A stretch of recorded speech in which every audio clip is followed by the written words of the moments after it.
In the land of grills, welcome back, folks. We've got the Weber Searwood pellet grill, and we've got the Traeger Woodridge pellet grill.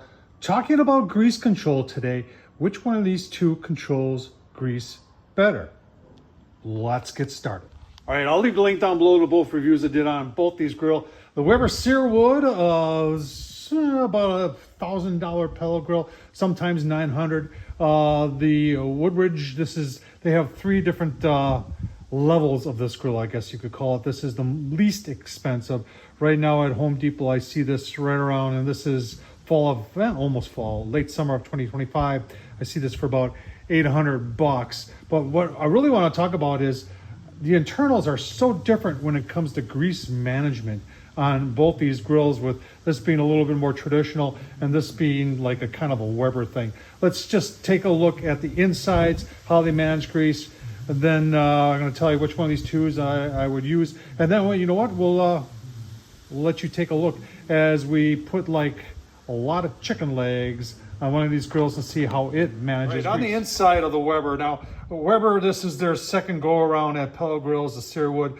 They had the smoke fire before this, or a grease fire, a lot of people call it.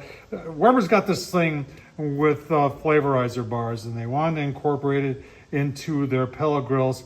And smoke fire had quite a few of them, whereas the Searwood has one big one.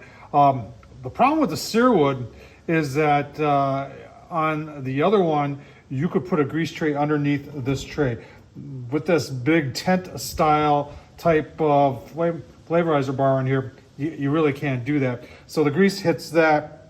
The theory is that some of it's going to burn off, and then the rest of it is going to fall down, and it's going to kind of go vertically into, along with the ash that goes into that grease tray right there. Now, it's definitely a much better setup than what they had on the smoke fire, but it still is lacking. And you know, one of the things that I always mention to people when they say, well, it does a pretty decent job, is that Weber kind of acknowledges that there's an issue here and gives you a little spatula when you buy the grill to help scrape the sides from all the grease that's gonna be sticking to them.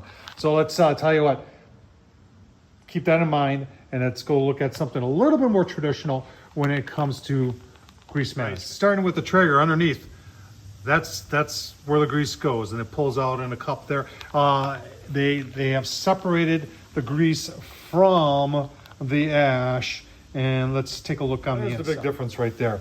You've got what all pellet grills should have, and that is a way to get the grease out, collect the grease. You can see it's pitched this way, and it has multiple angles to really concentrate that grease, and then it goes into more or less a vertical trough that goes down into there. So if you're asking me, if you're into really low and slow, and that's all you're getting a pellet grill for, and you're considering this one or this one, and grease management should be a big deal, because if you can't control the grease, chances are pretty good you're going to have a grease fire. Definitely it's going to be this one. And I want to show you how well it works. I've got, oh my gosh, I think I got close to 48 chicken legs that I'm going to put on this grill and show you how it manages the grease. Well, let's get that started. All right, Traeger does sell these liners, and I'm just using aluminum foil on there, and I bought a 5-pack of these, and I'll use them up, but they're a little undersized. It's kind of a one-size-fit-all, and they have like a marking thing there, and I just, in all honesty, aluminum foil works better. Say what you want about Aldi, but $6, there's a dozen legs in there. That's a good deal. All right, want to see what 4 dozen chicken legs look like on the Woodridge from Traeger? I've got some seasoning on there, this pork barrel seasoning, like this stuff on chicken, especially when I'm cooking a bunch. Temperature set at 400. We're just coming up right now. You can see, love the digital readout. Is there an app? Yes, and it works very, very well. Pretty simplistic, but it tells you what temps are, and does everything you need it to do. 4 dozen. There's room for more. I could have got easily another dozen in there. Maybe another dozen. That would have probably been about it. But it's, yeah, it's pretty full with 4 dozen chicken legs on the old Traeger. Keep on going, give you a look-see. All right, it's been almost an hour on the Traeger here.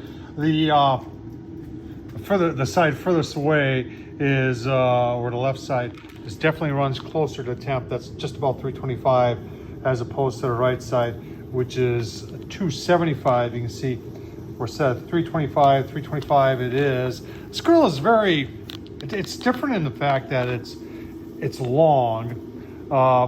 It's very well built, except for the legs down. The legs are kind of cheap, and I did the wheel mod there. It does have some nice hooks here. They got this PAL system that you connect stuff to, so I've got the shelf connected to it, but it doesn't fold down. You have to take it off, and then it stores on the back on those hooks. But one thing that's unusual about this grill is that I think Traeger is probably one of the first pellet grill manufacturers to start modularizing their products. And if you look at that long box right there, that box right there is removable, and it contains the auger motor, the blower motor, and the fire pot is on that end. So if there was ever an issue there, they would just send you out a whole new assembly and you would just replace it. What I also like about it is the nice readout there. It's actually very nice. Let's just take a quick look. We're gonna give them a flip here. Just want to give you a quick look before we do the flip or the turn. Yeah, look at it. Looking like some pretty nice chicken. Give you a look-see. All right, it's about 1 hour 45 minutes. I did take the temperature up to 375. I just gave them all a quick flip here. I'll show you how good they're looking here. Oh yeah, look at that. Nice and brown. Oh man. That's gonna be good eating. And you know, I'm gonna be putting some sauce on there too. Keep on watching, I'll show you what sauce we're gonna use. All right, everything's all done. Chicken turned out great, but it was all about the grease. I've got the grates off. Have been cleaning them. If you haven't tried the tub of towels, I'll leave a link down below. This stuff works very nice. Picked it up at Home Depot. You can get it on Amazon. This is gonna get tossed. Probably the whole thing is gonna get tossed. A lot of grease. Yeah, but it seemed to hold everything together pretty good. All right, we did chop that, clean all that up. 40 seconds away from being done. Did put a little bit of Pam on the grease tray there just to keep the rust down. And then we'll take a look and see how much grease we got in the grease cup. All right, everything's been vacuumed up, ready to go. There's the amount of grease that's in the cup. I'll just take some paper towel to that, soak it up, throw it away. No reason to throw this out just yet. And we're good to go for the next cook. Grease management on the Traeger works very, very well. So if you're looking for that low and slow that can handle the grease and make it easy on you and reduce the fact of having a grease fire, I think the Traeger is the way to go. Thanks for watching, folks. What do you think? Thumbs up, leave a comment, and as always, thanks for watching.